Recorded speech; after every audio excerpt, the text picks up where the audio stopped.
অংগনবাদী কৰ্মী আৰু সহায়িকা বাইদেউসকলে তেওঁলোকৰ দৰমহা বৃদ্ধিৰ বাবে আমাৰ চৰকাৰক অনুৰোধ জনাই আহিছিলে।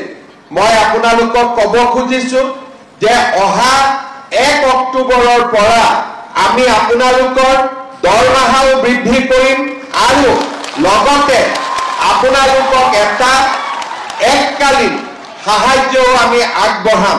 অৰ্থাৎ এবাৰতে আপোনালোকক এটা পুঁজি আমি আগবঢ়াম যাতে ঘৰৰ কাম কাজ ল'ৰা ছোৱালী পঢ়া শুনাৰ ব্যৱস্থা ল'ব পাৰে আৰু লগতে 1 অক্টোবৰৰ পৰা আপোনালোকৰ দৰমহাও আমি যিমানখিনি পাৰো সিমানখিনি আমি বৃদ্ধি কৰিম যাতে আমাৰ অংগনবাদী কৰ্মী আৰু সহায়িকাসকলৰ পৰা অলপ হ'লেও তেওঁলোকৰ মনৰ দুখ আমি যাতে কমাব পাৰো। ভাল হ'বনে বেয়া হ'ব দৰমহাটো বঢ়াই দিলে? ভাল বেয়া হ'ব নেকি? পিছফালে একো কোৱাই নাই। ভাল হ'বনে বেয়া হ'ব? ভাল হ'ব। তাৰ পিছত আৰু আন্দোলন কৰিব নালাগিব হা, ঠিক হ'ব নহয়? হ'বনে নাই? কোনে কোনে দিছপুৰত গৈছিল আন্দোলন কৰিবৰ কাৰণে? হাত দাঙকচোন। এতিয়া কোনেও জনে, ইয়াত কোনেও হাত নাদাঙে। বাইদেউ গৈছিলে? কেইদিন গৈছিলে? কেইদিন আন্দোলন কৰিব কেইদিন গৈছিলে? ঠিক আছে, যি গ'ল গ'ল, বেছি গৈ নাথাকিব। কষ্ট হয় নহয় অহা যোৱা কৰোঁতে, হয়নে নহয়? কষ্ট হয়নে নহয় যাওঁতে আহোঁতে? তাতেতো খোৱা বোৱাটো কষ্ট। অহাবাৰ আন্দোলন কৰিব গ'লে মোৰ ঘৰতে খাব আহি যাব চববিলাক। হ'ব। আজি মই পুনৰবাৰ আপোনালোকক এটাই অনুৰোধ কৰিম যে আমাৰ কাৰ্বি আংলঙত শিক্ষাৰ প্ৰয়োজনীয়তা আছে।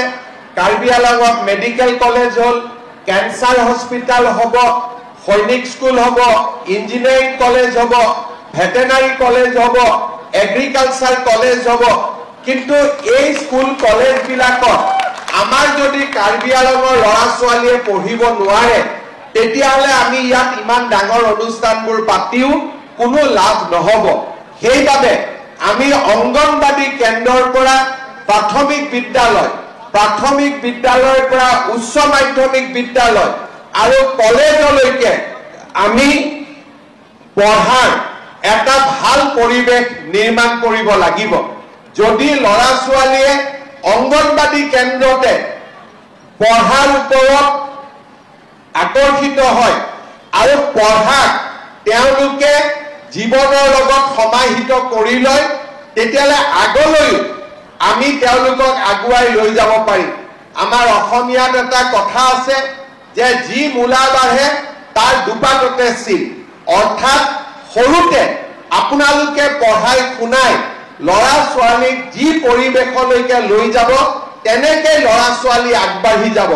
সেইকাৰণে মই অংগনবাদী কৰ্মী আৰু সহায়িকা বাইদেউসকলক ল'ৰা ছোৱালীৰ পুষ্টি সাধন যাতে ৱেট মেজাৰমেণ্টৰ পৰা গোটেই কামবোৰ আমি কৰিব পাৰোঁ, চৰকাৰৰ পৰা অহা খাদ্য দ্ৰব্য ল'ৰা ছোৱালীৰ মাজত সুন্দৰ কৰি বিতৰণ আৰু ল'ৰা ছোৱালীক লাহে লাহে পঢ়া শুনাৰ কাৰণে আগবঢ়াই লৈ যোৱাৰ যিটো প্ৰথম অভিজ্ঞতা সেই দিশতো মই কাম কৰিবৰ বাবে আমাৰ অংগনবাদী বাইদেউ আৰু সহায়িকা বাইদেউসকলক মই অনুৰোধ জনাম।